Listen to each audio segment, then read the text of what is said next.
Welcome back दोस्तों। आज मैं आपके सामने रिसेंटली तमिल लैंग्वेज में रिलीज हुई एक जबरदस्त थ्रिलर मूवी को लेकर आया हूँ। इसका नाम है अदर्स। तो अब चलिए फटाफट से वीडियो को स्टार्ट कर लेते हैं। उससे पहले लुटा दो प्यार, फॉलो ऑन इंस्टाग्राम। कहानी की शुरुआत में ही आधी रात को एक रिक्शे वाला बंदा एक सुनसान सड़क के पास आता है। वो बंदा अपने रिक्शे को साइड में खड़ा करके अपने उस रिक्शे में से एक बड़ा वाला पत्थर निकालकर सड़क के बीचों बीच रखने लगता है। मतलब इस बंदे का यही प्लान होता है कि रात के समय इतना बड़ा पत्थर किसी को भी नजर नहीं आएगा। अगर कोई गाड़ी इससे टकरा कर एक्सीडेंट हो जाएगी तो ये बंदा उनके पैसे चुराएगा। तो थोड़ी देर के बाद एक वैन वहाँ से गुजरते हुए उस वैन का एक्सीडेंट हो जाता है और उसी तरह से वो वैन ब्लास्ट भी हो जाती है। ये देखकर शायद वो रिक्शे वाला बंदा डर के मारे अपना रिक्शा छोड़कर वहाँ से चला जाता है। सुबह होने के बाद पुलिस वालों को इस एक्सीडेंट की खबर मिलने पर फटाफट से उस स्पॉट पर आते हैं। यहाँ पर टोटली 4 डेड बॉडीज होती है, 3 लड़कियों की और 1 लड़के की। इस केस की इन्वेस्टिगेशन करने के लिए माधव नाम का एसीपी यहाँ पर आता है। माधव ये नोटिस करता है कि 3 लड़कियाँ गाड़ी के अंदर है और बंदा गाड़ी के बाहर, मतलब उसकी बॉडी जली नहीं होती।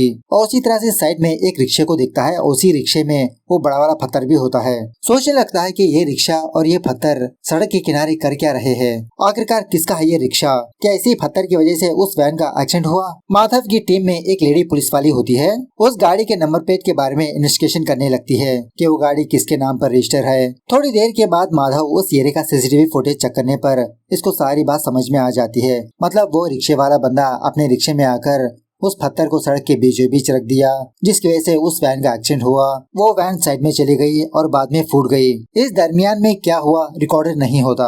मतलब वो चारों बंदे गाड़ी के अंदर ही मर जाते, लेकिन एक बंदा गाड़ी के बाहर था। उसके बाद उस लेडी पुलिस ऑफिसर को ये बात पता चलती है कि उस गाड़ी का नंबर प्लेट फेक है। पुलिस वाले ये पता करने की कोशिश करने लगते हैं कि आखिरकार वो वैन कहाँ से आ रही थी, लेकिन ज्यादा इन्फॉर्मेशन नहीं मिलती। अब इसी दरमियान में माधव की जीएफ मधु फोन करके किसी रेस्टोरेंट पर बुलाती है।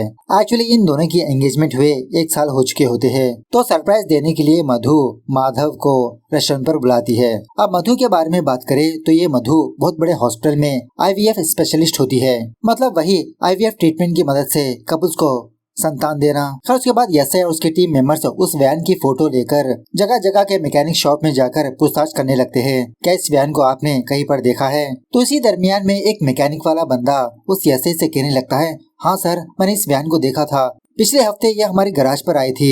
ये वैन बहुत ही ओल्ड मॉडल है ना, तो हमारे पास इसके स्पेयर पार्ट्स नहीं थे। पार्ट्स मंगाने में थोड़ा टाइम लगा। उसी वक्त ओमनी वैन में एक बंदा उस गैराज के पास आता है। पुलिस वालों को उस दुकान के पास देखकर चुपचाप ये यहाँ से चला जाता है। बाद में माधव पोस्टमार्टम रिपोर्ट लेने के लिए जाता है तो वो डॉक्टर माधव को कुछ शॉकिंग बातें बताने लगता है। एक्सीडेंट स्पॉट पर जो बंदा मरा है ना, तो उसको किसी ने स्टैब किया था। और उसी तरह से गाड़ी में 3 लड़कियाँ थी ना, एक्सीडेंट होने से 2 घंटे पहले उसमें से एक लड़की मर चुकी होती है। माधव पूछने लगता है क्या इन लड़कियों पर किसी ने जबरदस्ती किया था? डॉक्टर कहने लगता है कि लड़कियों पर कुछ भी सेक्सुअल अब्यूज नहीं हुआ। एक और शॉकिंग बात भी बताने लगता है, वो ये है कि वो 3 लड़कियाँ अंधी थी, ब्लाइंड। माधव सोचने लगता है कि वो लड़कियां अंधी थी, जिसका मतलब किसी आश्रम में थे। इस तरह से आसपास के ऑर्फनेजेस में इंक्वायरी करवाने लगता है। तभी करुणम नाम के ऑर्फनेज वाले अपनी डिटेल्स पुलिस वालों को नहीं देते, जिसकी वजह से माधव अपने हायर ऑफिसर के पास जाकर परमिशन लेटर लेता है। माधव यही लेटर उन ऑर्फनेज वालों को ले जाकर दिखाने पर वो ऑर्फनेज वाले अपने ऑर्फनेज की डिटेल्स माधव को देने लगते हैं, मतलब वही रजिस्टर्स वगैरह। दूसरी तरफ वो मधु अपने किसी पेशेंट को आईवीएफ का ट्रीटमेंट देकर ऑब्जर्वेशन में रखती है। थोड़ी देर के बाद वो पेशेंट पेट के दर्द के मारे बहुत तड़पने लगती है। बहुत ही मुश्किल से मधु उस पेशेंट को कूल करने लगती है। मधु उस पेशेंट के कुछ रिपोर्ट्स को चेक करने लगती है। ये रिपोर्ट्स देखकर इसके तो होश ही उड़ जाते हैं। मतलब ट्रीटमेंट करने से पहले कुछ और रिपोर्ट्स आए थे और अब कुछ और है। फटाफट से उस पेशेंट के सैंपल्स लेकर लैब के पास जाती है दोबारा टेस्ट करवाने के लिए। वहाँ की नर्स कहने लगती है कि मैडम फिलहाल लैब टेक्नीशियंस मौजूद नहीं, अंदर जाने के लिए मुझे परमिशन नहीं। लेकिन मधु इस सिस्टर को हल्के से डांटने लगती है कि मैं एक डॉक्टर हूँ और मुझे इमरजेंसी है, अगर तुम नहीं करोगी तो मैं डीन को कंप्लेन करूंगी। तो वो सिस्टर उसी तरह से उन सैंपल्स को टेस्ट करके रिपोर्ट्स मधु को लाकर देने लगती है। इन रिपोर्ट्स को देखकर मधु दोबारा शॉक में रह जाती है। सोचने लगती है कि पहले मैंने उस पेशेंट की रिपोर्ट चेक किया तो बहुत ही नॉर्मल था, अब क्यों सारी चीजें अब नॉर्मल है, कहाँ पर गड़बड़ हुई। दूसरी तरफ माधव और उसके टीम मेंबर्स उस ऑर्फनेज से लाए हुए डॉक्यूमेंट्स को बहुत ही थरोली चेक करते रहते हैं। तभी माधव को ये बात पता चलती है कि उस ऑर्फनेज का डेटा ढंग से मैच नहीं हुआ, मतलब रजिस्टर में कुछ नंबर है और एक्चुअल में उस ऑर्फनेज के नंबर्स कुछ और है। उस एक रजिस्टर में एक 12th पेज मिसिंग होता है। माधव यही सोचने लगता है कि जरूर उस ऑर्फनेज में कुछ हो रहा है। इसी के बारे में पता करने के लिए दोबारा ये सारे लोग उस ऑर्फनेज के पास जाते हैं। जब अंदर जाने ही वाले होते हैं, उसी वक्त उस ऑर्फनेज की सिस्टर ऊपर से नीचे जम लगाकर मर जाती है। माधव बहुत फील होने लगता है कि इस केस में एक लीड था और वो भी चला गया। आप कैसे पता करें कि उस रजिस्टर का पेज कैसे मिस हुआ। बाद में माधव वहाँ के स्टाफ से पूछताछ करने लगता है। एक बंदी कहने लगती है कि उन रजिस्टर्स के बारे में ज्यादा पता नहीं, सारे रिकॉर्ड्स वो मरी हुई सिस्टर ही मेंटेन किया करती थी। अब नंबर्स मिसमैच की वजह ये हो सकती है कि उन लड़कियों की शादी हो चुकी होगी। माधव पूछने लगता है शादी? वो बंदी कहने लगती है हाँ सर, वो सिस्टर यहाँ के अनाथ बच्चों की शादी भी किया करती थी। रिसेंटली 3 लड़कियों की शादी भी हुई थी, उसकी एक अलग ही रजिस्टर है। इस तरह से वो बंदी माधव को दूसरा रजिस्टर भी दिखाने लगती है। उस अलमारी में फटे हुए वो 3 पेजेस भी होते हैं। इन पेपर्स में 3 लड़कियों की डिटेल्स होते हैं। बाद में माधव वहाँ के वॉचमैन से थोड़ा पूछताछ करने पर वॉचमैन ये बताने लगता है कि कुछ दिनों पहले यहाँ पर एक ओमनी वैन आई थी। जब माधव उस सिस्टर के सिस्टम को चेक करने लगता है तो कुछ डेटा डिलीट हो चुका होता है। तो माधव एक हैकर को बुलाकर दोबारा वही डेटा रिस्टोर करवाने के लिए कहता है। तो उस डिलीट हुए डेटा में उन 3 लड़कियों की डिटेल्स होते हैं कि किसके साथ शादी हुई, उनके फोन नंबर्स, उनका घर का एड्रेस, सब कुछ। माधव उन फोन नंबर्स को कॉल लगाने पर सारे के सारे फोन नंबर्स स्विच ऑफ होते हैं। एक्चुअली यही 3 लड़कियों की डेड बॉडी उस वैन में थी। दूसरी तरफ माधव की वो जीएफ मधु अपने उस पेशेंट की सैंपल्स पुणे भिजवा चुकी होती है। उस हॉस्पिटल के लैब टेक्नीशियन मुकेश को ये बात पता चलती है कि बिना इसकी परमिशन के मधु इसके लैब में आकर एक पेशेंट के सैंपल्स टेस्ट करवाया। सो मुकेश हॉस्पिटल के डीन के पास जाकर मधु के खिलाफ कंप्लेंट देने लगता है कि ये डॉक्टर मधु बिना मेरी परमिशन के मेरे लैब में गई। वो डीन हल्के से मधु को डांटने लगता है कि बिना मुकेश के परमिशन के तुम लैब में क्यों गई, और उसी तरह से बिना मुझे पूछे पेशेंट के सैंपल्स को पुणे क्यों भेजा। मधु कहने लगती है कि सर आप एक बार मुकेश को बाहर वेट करने के लिए कहिए, मैं आपसे पर्सनली बात करना चाहती हूँ। तो डीन उसी तरह से मुकेश को कमरे से बाहर भेजने लगता है। मधु कहने लगती है कि सर जब मेरी पेशेंट मेरे पास आई थी मैंने ऑलरेडी उसका टेस्ट करवाया, उसके सारे रिपोर्ट्स नॉर्मल थे, लेकिन आईवीएफ ट्रीटमेंट के बाद उसके सारे रिपोर्ट्स अब नॉर्मल निकले। दूसरे पेशेंट को भी मैंने चेक किया, सेम उसके भी अब नॉर्मल रिपोर्ट्स आए। एक्चुअली हमारे हॉस्पिटल में आने के बाद उनके ब्लड में स्टेरॉइड नाम का एक ड्रग सैंपल पाया गया। और इसी तरह सर मुझे ऐसा लगता है कि हमारे डेटाबेस को किसी ने हैक किया, पर्टिकुलरली प्रेग्नेंट लेडीज को ही टारगेट किया है। सारी बातें सुनने के बाद वो डीन शॉक में रह जाता है। दूसरी तरफ वो मुकेश चार्ल्स नाम के एक बंदे को फोन करके कहने लगता है कि हमारे बारे में शक हो चुका है, अब थोड़ा हमें सावधान से रहना पड़ेगा। थोड़ी देर के बाद वो मधु उस मुकेश को अपने पास बुलाकर कहने लगती है कि हमारे हॉस्पिटल में जो प्रेग्नेंट लेडीज है उनके ब्लड में एक सब्सटेंस पाया गया। सो डोनर्स के बॉडी में भी वही सब्सटेंस होना चाहिए, मुझे उन डोनर्स के सारे रिपोर्ट्स चाहिए। मुकेश कहने लगता है ठीक है, मैं सारे रिपोर्ट्स चेक करके तुम्हें दे दूंगा। बाद में वो मुकेश हॉस्पिटल से बाहर जाकर किसी दुकान के पास खड़े रहकर सिगरेट पीते रहता है। तभी मुकेश के पास ओमनी वैन में एक बंदा आता है, इसका नाम होता है मारी। पूछने लगता है क्या तुम ही मुकेश हो? मुकेश कहने लगता है हाँ। तो वो मारी मुकेश को अपने साथ ले जाता है। दूसरी तरफ माधव और उसके टीम मेंबर्स जो उन 3 लड़कियों की शादी हुई ना, उनके दूल्हे के बारे में सर्च करने लगते हैं, लेकिन कहीं पर भी उनके डिटेल्स मौजूद नहीं होते। थोड़ी देर के बाद पता चलता है कि उन 3 बंदों के ऊपर क्रिमिनल केसेस मौजूद है। एक्चुअली बात यह है कि मारी ने ही उन 3 बंदों को सेट किया था उन तीनों लड़कियों से शादी करने के लिए, लेकिन पेमेंट में थोड़ी सी गड़बड़ होने की वजह से मारी उन 3 बंदों को मार दिया था।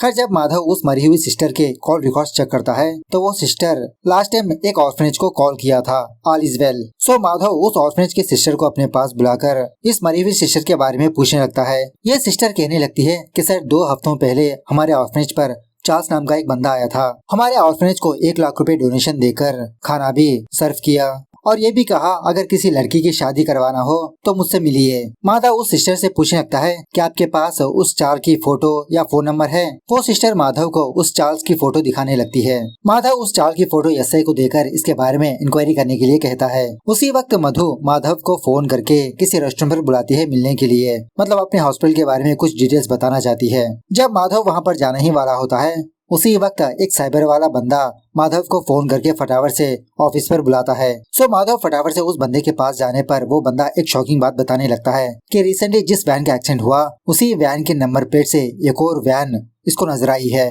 और वो वैन एक रेस्टोरेंट के बाहर खड़ी है। शॉकिंगली उसी रेस्टोरेंट में मधु माधव का इंतजार करती रहती है। एक्चुअली इस वैन में वही मारी बंदा होता है जो शायद मधु को मारने के लिए आया। अब मधु गुस्से में आकर वहाँ से जाने लगती है। माधव अभी तक इसे मिलने के लिए नहीं आया। उसी वक्त वो वैन मधु को टक्कर दे देती है। मधु को हल्के से चोट आती है। उसी वक्त माधव मधु को फोन करके कहने लगता है कि वो वैन तुम्हें मारने के लिए आ रही है, मैं जिस रूट से बोल रहा हूँ तुम उसी रास्ते से चलती रहो। इस तरह से वो वैन मधु को चेस करने लगती है। मधु अपनी जान बचाते हुए फाइनली एक ब्रिज के पास पहुँच जाती है। माधव ऑलरेडी अपनी टीम को इन्फॉर्म कर चुका होता है। पुलिस वालों को देखकर वो मारी और उसका साथी वहाँ से जाने की कोशिश करने लगते हैं, लेकिन पुलिस वाले गाड़ी पर फायरिंग करना स्टार्ट कर देते हैं। गोली लगकर मारी का वो साथी मर जाता है तो मारी उसी ब्रिज के नीचे से पानी में जम लगाकर अपनी जान बचा लेता है। पुलिस वाले इसको पकड़ नहीं पाते। यह होने के बाद माधव मधु के पास आकर यही बात पूछने लगता है कि वो लोग तुम्हें क्यों मारना चाहते थे। तो मधु अब तक जो हुआ वो सारी बात माधव को बताने लगती है और उसी तरह से वो लैब टेक्नीशियन मुकेश मिसिंग है। मेरे पेशेंट्स के ब्लड में एक बहुत ही खतरनाक ड्रग पाया गया। उस ड्रग की वजह से पेशेंट को कुछ भी नुकसान नहीं होता, लेकिन होने वाले बच्चे मर सकते हैं। अगर पैदा भी हो गए तो उस बच्चे के हार्मोन्स में काफी सारे चेंजेस आ जाएंगे। जैसे अगर लड़का पैदा हुआ तो उस बच्चे के अंदर लड़की के हार्मोन्स होंगे, उसी तरह से लड़की पैदा होगी तो उसके अंदर लड़के के हार्मोन्स होंगे। क्लियरली बताया जाए तो पैदा होने वाला बच्चा ट्रांसजेंडर हो सकता है। मुझे अभी तक कुछ डोनर्स के रिपोर्ट्स नहीं मिले। सो बाद में मधु माधव को लेकर अपने डीन के पास जाने पर माधव सब कुछ समझाने लगता है। डीन भी कहने लगता है कि आपको मेरा पूरा सपोर्ट मिलेगा, सर आप अपनी इन्वेस्टिगेशन करिए। बाद में माधव मुकेश के एक साथी को पुलिस स्टेशन पर लाकर अपने स्टाइल में पूछताछ करने लगता है और इसी तरह इस बंदे के कॉल रिकॉर्ड्स को चेक करने पर यह बंदा चार्ल्स को फोन किया था। माधव इस बंदे से पूछने लगता है क्या तुम चार्ल्स को जानते हो। यह बंदा कहने लगता है हाँ, एक बार मैं मुकेश के जरिए से चार्ल्स से मिला था। माधव के पास ऑलरेडी उस चार्ल्स की एक फोटो होती है जो ऑलिस वेल की सिस्टर ने दिया था। उसको दिखाकर पूछने लगता है। यह बंदा कहने लगता है हाँ सर, ये बंदा चार्ल्स है। इस तरह से उसका एड्रेस भी बताने लगता है। सो माधव अपनी टीम के साथ उस चार्ल्स के घर पर जाता है। चार्ल्स पुलिस वालों को देखकर उनसे फाइट करने की कोशिश करने लगता है, लेकिन माधव किसी भी तरह से उस चार्ल्स को गिरफ्तार करके पुलिस स्टेशन पर लाकर बहुत मारने पीटने लगता है। तो ये चार्ल्स पुलिस वालों को जो हुआ वो बताने लगता है। एक्चुअली चार्ल्स और उसकी टीम आसपास के ऑर्फनेज पर जाकर बहुत ही अच्छे से बात करने लगते हैं कि हम आपकी ऑर्फनेज को डोनेशन देने वाले हैं और इसी तरह से अगर आपके ऑर्फनेज में कोई लड़की है तो हम ही शादी करवा कर देंगे। एक्चुअली चार्ल्स और उसकी गैंग लड़कियों की झूठी शादी करवा के शादी होते ही उन लड़कियों को किडनैप करके उनके गर्भाशय में एग्स को निकालकर डोनेट करते रहते हैं। कुछ दिनों के बाद वो सारी बातें उस मरी हुई सिस्टर को पता चलती है कि ये लोग बहुत बड़ा स्कैम कर रहे हैं। कुछ दिनों के बाद इनके स्कैम के बारे में उस मरी हुई सिस्टर को पता चलने पर वो चार्ल्स को वार्निंग देने लगती है कि मैं पुलिस के पास जाऊंगी, लेकिन चार्ल्स उल्टा उस सिस्टर को ही धमकाने लगा अगर आप पुलिस के पास जाओगे तो हम भी आपके खिलाफ कंप्लेंट देंगे कि आपने ही हमको लड़कियां बेच दिया, चुपचाप हमारी बात मानिए।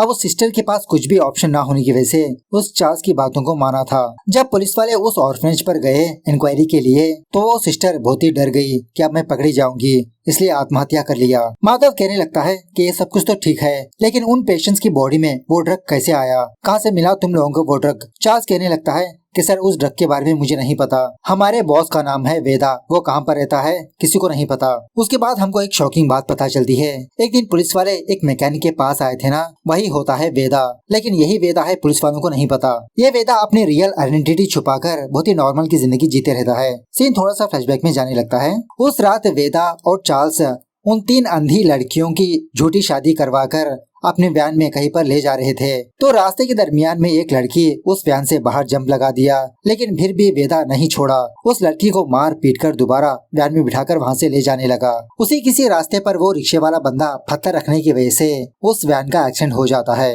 अब ऑलरेडी एक लड़की जख्मी होती है, वो मर चुकी होती है। गाड़ी का एक्सीडेंट होते ही वो रिक्शे वाला बंदा वेदा के पास आता है मारने के लिए, कुछ पैसे वगैरह चुराने के लिए, लेकिन वो वेदा उल्टा उस रिक्शे वाले बंदे को मार देता है। यहाँ के सारे सबूत मिटाने के लिए उस बयान को ही जला देता है। प्रेजेंट डे पर वो चार्ल्स से ये सारी बातें माधव को बताने लगता है। उसी वक्त वो बंदा वेदा पुलिस स्टेशन पर आकर एसआई से मुलाकात करता है। एसआई इस बंदे को देखकर पहचान लेता है। अरे तुम तो वो मैकेनिक वाले बंदे हो ना। वेदा कहने लगता है कि सर मेरा नाम मारी है, मेरी एक बहन है, वो करुणम के आश्रम में थी, वहाँ की सिस्टर मेरी बहन की शादी करवा दिया। शादी होने के बाद मेरी बहन और मेरी जीजा का कुछ भी अता पता नहीं है सर, प्लीज सर आप ही मेरी बहन को ढूंढिए। तो वो एसआई इस वेदा की कंप्लेंट लिखकर माधव के पास जाता है। माधव इस वेदा को हौसला देने लगता है। उसी वक्त एक कांस्टेबल माधव के पास आकर कहने लगता है कि सर सेल में जो चार्ल्स है ना वो खाना खाकर तड़प रहा है। बात यह है कि पुलिस स्टेशन पर जो खाना आया होता है उस खाने में वेदा ने ही जहर मिलाया, क्योंकि पुलिस की हिरासत में ये चार्ल्स है। शायद चार्ल्स इस वेदा के बारे में सब कुछ बक सकता है। चार्ल्स की मौत हो जाती है। उसी वक्त वो वेदा इस सेल में आकर